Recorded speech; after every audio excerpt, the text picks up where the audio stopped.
Hey guys, what's going on? It's Tico here bringing you guys some more Magic the Gathering 2013, and this game is a game of my Ancient Wilds deck. My Ancient Wilds library versus Grim Pocession. Grim Pocession, I think, is one of those DLC decks. I think it was from the DLC deck pack 1. So I think that's the one that it is for. So here I'm playing Ancient Wilds, and Ancient Wilds is probably like my favorite deck to play in this game simply because I'm a passive player, and when it comes to playing Magic the Gathering or any other card game, Yu-Gi-Oh, Elemental Monster, Pokemon, just any card game in general, which I've honestly played a lot of them, I tend not to really overextend much. When it comes to those games, I tend to always stay back and not overextend. I like to play passively. I like to build up my defenses and my attacks, and then just push. Like, make this just a huge push just for the win. Just one push, not two, just one push. I don't even know why I attacked her. Probably wasn't know what I was thinking. But just whenever I play like that, I just want to make like one big push. Like, increase my defenses, just make one big push, and that's all I need for the win. And I bet you guys, right about now, you guys can hear the plane going over my house, which it does. You guys hear that? Alright, it's kind of going away now. But anyways, yeah, Ancient Wilds. The thing I like the most about Ancient Wilds is the recruiter aspect of it. That's kind of like what I call it when, like, Yu-Gi-Oh terminology, because I'm not that familiar yet with Magic terminology since I don't play it as often as I should.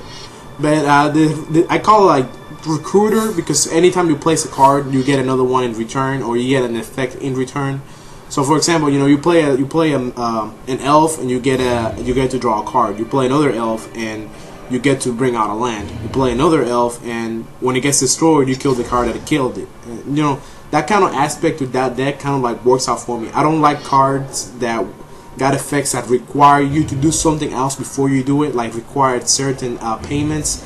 I usually like the cards that I have in my deck to be cards that automatically, the moment you play it, you automatically get the benefit of the card. So here I play this card right here. That I love that card. I cannot think of the name of the card right now. I cannot even see it right now because my eyesight is terrible. But I love that card. For every single cost that you pay during your turn, it increases itself by 1/1. And whenever you play that card, or you get it out on the field, like late game, it's one of the best cards you can have out late game, like ever. I mean, imagine having 10 land, and you spend about 8 or 9 of those 10 land in one turn, and the card goes from being 1/1 to being 9/9, 10/10.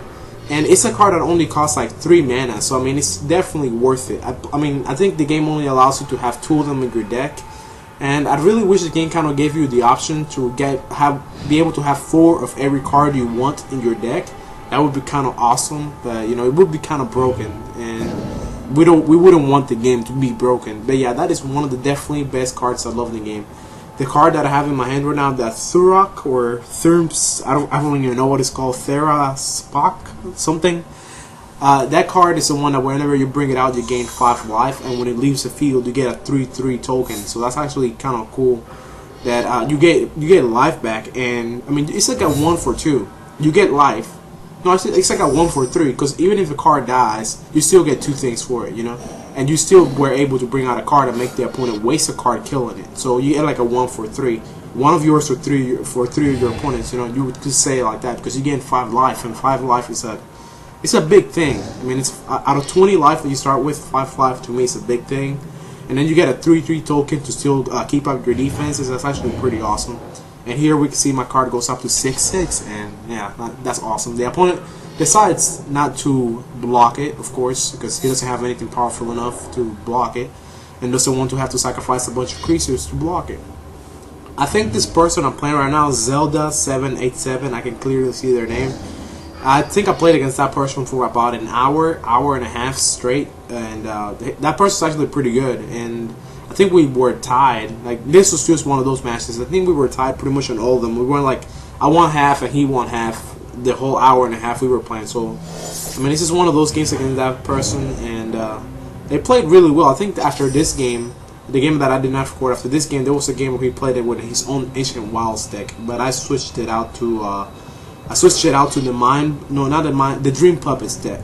So yeah, it's actually kind of nice. So here I bring out the other card that's awesome. I wish I knew the name of that card. It's a card that unless you put back into your hand any one card at the beginning of your upkeep, at the beginning of your turn, right before you draw, and it's nice because, like for example, let's think about that card that gives me 5 life every time I summon it, and then anytime it leaves the field, I get a 3/3 token. That's a free advantage right there. You get 5 life and a 3/3 token every single turn.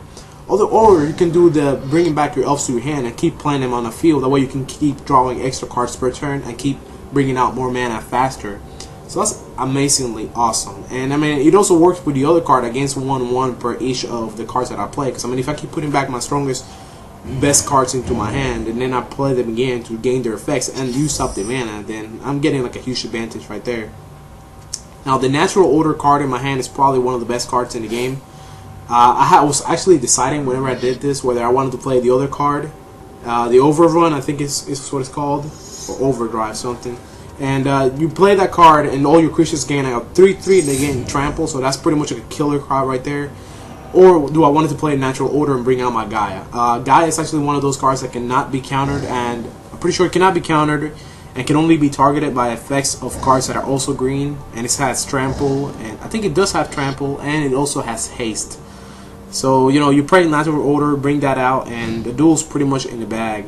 So I think here I'm about to do...